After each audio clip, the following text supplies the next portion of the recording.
Hello dear student, this is doctor Surendra from K institute of commerce. मैं आपको पढ़ाने जा रहा हूं classification of share capital. Important है classification of share capital, last year के एग्जाम में भी आया है कि हम क्लासिफिकेशन कैसे करते हैं, कैसे कैटेगराइजेशन करते हैं कैपिटल को। तो सबसे पहला पार्ट होता है ऑथराइज्ड कैपिटल। ऑथराइज्ड कैपिटल वो पार्ट है जिसके लिए गवर्नमेंट ऑफ इंडिया ने उसे अथॉरिटी दिया है कि इतने शेयर से आप ज्यादा नहीं बेच सकते।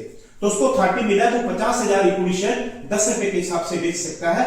This is the authorised capital 5 lakh. Now अब कंपनी के पास चॉइस है कि कंपनी को एट ए टाइम सारे पैसे नहीं चाहिए, तो वो थोड़े शेयर बेचेगी। अगर वो सारे के सारे शेयर एट ए टाइम बेच देगी तो उसकी डिविडेंड की लायबिलिटी बन जाएगी। तो उसको पैसों की कम जरूरत है, इसलिए उसने 50,000 में से सिर्फ 40,000 बेचने का ही डिसाइड करा है। तो 40,000 कंपनी ने इशू करा, 10 रुपए का हो गया 4 लाख।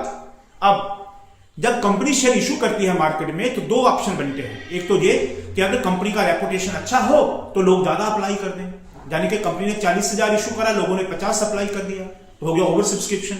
ओवर सब्सक्रिप्शन के केस में कंपनी इशू से ज्यादा अलॉट नहीं करेगी। दूसरा केस हो गया कि अगर कंपनी का रेपुटेशन इतना अच्छा नहीं है तो लोग कंपनी ने ज्यादा इशू करे, लोगों ने कम अप्लाई करे, तो this is the case of under subscription. लोगों ने 35,000 शेयर अप्लाई करे, 10 रुपए का एक है, तो सब्सक्राइब कैपिटल हो गया 3,50,000। आगे के दो पार्ट इंपॉर्टेंट है। This is the called up capital. Called up capital का मतलब हो गया कंपनी बेशक 35,000 शेयर बेचना चाहती है, लेकिन पूरे शेयर के पैसे लेना नहीं चाहती, क्योंकि जितना मैंने आपको बता दिया, जितने वो ज्यादा ले लेगी लायबिलिटी ज्यादा बन जाएगी डिविडेंड की। तो कंपनी ने 10 रुपए के शेयर में 8 रुपए कॉल करे, लोगों से 8 रुपए मंगवाए, तो कॉल्ड अप कैपिटल हो गया 2,80,000। अब इसके आगे वाला स्टेप पेड अप कैपिटल।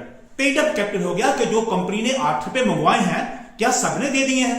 अगर कुछ ने दिए और कुछ ने नहीं दिए हैं, हम उसका दो कैटेगरी बना लेंगे, सब्सक्राइब्ड एंड फुली पेड। कितने शेयर पे पैसा पूरा आ गया है, subscribe but not fully paid, कितने शेयर पे पैसा कम आया है, तो कुल मिला के कितना आया वो पेड अप बन जाएगा। वही करा subscribe and fully paid, 34,000 share ने 8 में से 8 ही दे दिए हैं, तो 2,72,000।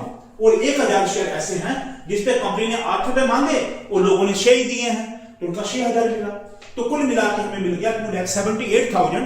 ये 78,000 जो मिल गया, this is your paid up capital. ये बैलेंस शीट में फाइनली अपीयर होगा।